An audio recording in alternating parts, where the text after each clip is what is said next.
പയ്യന്നൂരിലെ വ്യാജ ആധാർ കാർഡ് ആരോപണത്തിൽ ഉറച്ചു കോൺഗ്രസ്. തെളിവുകൾ കയ്യിലുണ്ടെന്നാണ് അവകാശവാദം. കണ്ണൂരിലെ മറ്റു മണ്ഡലങ്ങളിലും വിഷയം സജീവ ചർച്ചയാക്കാനും കോൺഗ്രസ് തീരുമാനിച്ചിട്ടുണ്ട്. പരാജയ ഭീതിയിൽ കോൺഗ്രസ് നേതാക്കൾക്ക് സമനില നഷ്ടമായെന്നാണ് സിപിഐഎം പ്രതിരോധം. ജില്ലാ കളക്ടറുടെ റിപ്പോർട്ട് ലഭിച്ച ശേഷമായിരിക്കും തെരഞ്ഞെടുപ്പ് കമ്മീഷണറുടെ തുടർ നടപടി. അർജുൻ കല്യാട് വിശദാംശങ്ങളുമായി ചേരുകയാണ്. അർജുൻ കല്യാട്, കോൺഗ്രസ് ഉന്നയിച്ചിരിക്കുന്നത് വളരെ വളരെ ഗൗരവതരമായ ഒരു ആരോപണമാണ്. അതിൽ അവർ ആ ആരോപണം നിലനിർത്തി അല്ലെങ്കിൽ ഉന്നയിക്കുന്നു എന്നതിനപ്പുറം അത് നിയമപരമായ നടപടിയിലേക്ക് കൂടി കൊണ്ടെത്തിച്ചിട്ടുണ്ട്. ഇനിയുള്ള തെരഞ്ഞെടുപ്പ് കമ്മീഷന്റെ നീക്കങ്ങൾ അതെങ്ങനെയാകും എന്നുള്ളതിൽ വലിയ ആകാംക്ഷ നിലനിൽക്കുന്നുണ്ട്. സിപിഐഎമ്മിന്റെ പ്രതിരോധം അതെങ്ങനെയാണ്? ആര്യാശ്രുതി, തീർച്ചയായിട്ടും കോൺഗ്രസിന്റെ പ്രധാനപ്പെട്ട നേതാവായ KC വേണുഗോപാൽ ഇന്നലെയാണ് ഇത്തരമൊരു ഗുരുതരമായ ആരോപണം CPM-നെതിരെ ഉന്നയിക്കുന്നത്. പയ്യന്നൂർ ഏരിയ കമ്മിറ്റി ഓഫീസിന്റെ 3ാമത്തെ നിലയിൽ വ്യാജ ആധാർ കാർഡുകൾ കള്ള വോട്ട് ചെയ്യുന്നതിന് വേണ്ടി നിർമ്മിച്ചുകൊണ്ടിരിക്കുന്നു എന്നുള്ളതാണ് അദ്ദേഹം ഉയർത്തിയിട്ടുള്ള ആരോപണം. ആ ആരോപണത്തിൽ കോൺഗ്രസ് ഉറച്ചു നിൽക്കുകയാണ്.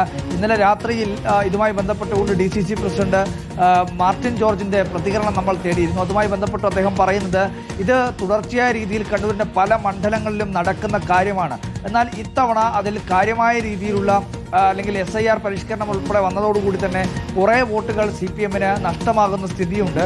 അതുകൊണ്ട് തന്നെ വലിയ രീതിയിൽ പരാജയ ഭീതിയിലാണ് ഇപ്പോൾ LDF നിൽക്കുന്നത്. അതുകൊണ്ടാണ് ഇത്തരം വ്യാജ നിർമ്മിതികൾക്കൊക്കെ LDF തയ്യാറെടുക്കുന്നത് എന്നുള്ളതാണ് അദ്ദേഹം പറയുന്നത്. മറ്റു മണ്ഡലങ്ങളിൽ ഉൾപ്പെടെ ഇത് സജീവ ചർച്ചയാക്കി മാറ്റുമെന്നുള്ള കാര്യം കൂടി അദ്ദേഹം സൂചിപ്പിച്ചിട്ടുണ്ടായിരുന്നു. ആ ഘട്ടത്തിൽ കൂടിയാണ് ഇത്തരം അല്ലെങ്കിൽ ഈ ഒരു ആരോപണവുമായി ബന്ധപ്പെട്ടുകൊണ്ട് KPCC നൽകിയിട്ടുള്ള ഒരു പരാതിയിൽ ഇപ്പോൾ മുഖ്യ തിരഞ്ഞെടുപ്പ് ഓഫീസർ ജില്ലാ കളക്ടറോട് അടിയന്തരമായി റിപ്പോർട്ട് ആവശ്യപ്പെട്ടത്. ഇന്നലെ രാത്രി തന്നെ റിപ്പോർട്ട് നൽകണം എന്നുള്ളതായിരുന്നു ആവശ്യമായി, അല്ലെങ്കിൽ അങ്ങനെ ഒരു റിപ്പോർട്ടാണ് ആവശ്യപ്പെട്ടത്.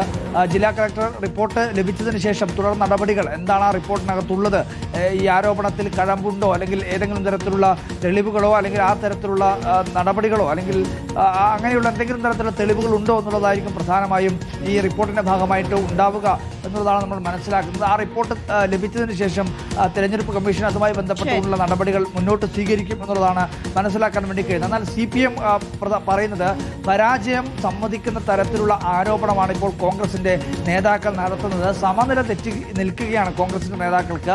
അങ്ങനെയാണ് ഇത്തരം ബാലിശമായിട്ടുള്ള അല്ലെങ്കിൽ ഒരു തെളിവുമില്ലാത്ത ആരോപണങ്ങൾ ഉന്നയിക്കാൻ വേണ്ടി കോൺഗ്രസ് നേതാക്കളെ പ്രേരിപ്പിക്കുന്നത് എന്നുള്ളതാണ് CPM നേതാക്കൾ പ്രതികരിക്കുന്നത്. എന്തായാലും കണ്ണൂരിലെ തെരഞ്ഞെടുപ്പിൽ ഏറ്റവും അവസാന ലാപ്പിൽ സജീവ ചർച്ചയാക്കി മാറ്റാൻ വേണ്ടി പോകുന്ന ഒരു കാര്യമായി ഈ വ്യാജ ആധാർ കാർഡിന്റെ നിർമ്മിതി മാറുമെന്നുള്ള കാര്യത്തിൽ ഒരു തർക്കവും ഒരു സംശയവുമില്ല. ജില്ലാ കളക്ടറുടെ റിപ്പോർട്ട് ലഭിച്ച ശേഷം ഇനി തെരഞ്ഞെടുപ്പ് കമ്മീഷൻ തുടർ നടപടിയിലേക്ക് നീങ്ങും. അർജുൻ കല്യാടാണ് വിശദാംശങ്ങളുമായി ചേർന്നത്.